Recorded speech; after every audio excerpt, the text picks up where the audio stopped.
United Nations Climate Change Conference closed last week in Copenhagen. Leaders from nations around the world tried to negotiate an agreement to reduce global carbon emissions to help stop climate change. Several industrialized nations were willing to accept deep cuts in carbon emissions in exchange for an agreement. New Zealand offered a 20% cut.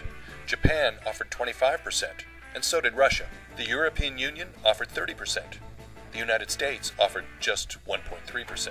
That's ironic because the United States has the highest emissions per person of any major country.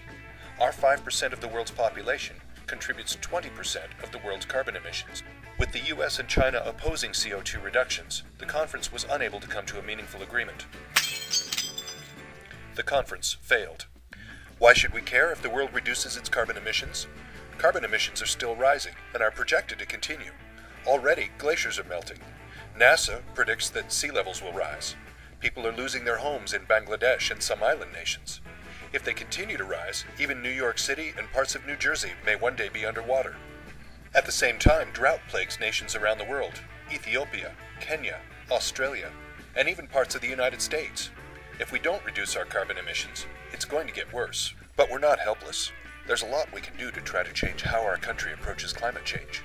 One simple action that anyone can take is write to President Obama and tell him how disappointed you are in the outcome from Copenhagen. Tell him what you think. Oil and coal companies don't hesitate to say what they want, and unless we speak up, no one will know that we disagree. Here's the letter I wrote to President Obama, which I typed in Microsoft Word so I could edit it. Contacting the President is easy. Just visit the White House website at www.whitehouse.gov. That's www.whitehouse.gov. You can paste your letter into the email form on the site, or you can send it by regular mail. The website has the address, 1600 Pennsylvania Avenue, Washington, D.C., 20500. It takes just a few minutes to write a letter, less time than waiting in the checkout line at Walmart.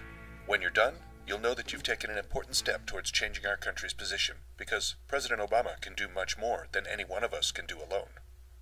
Thanks for watching Climate Encounter. I'll be back next time with tips on how to save money by saving energy.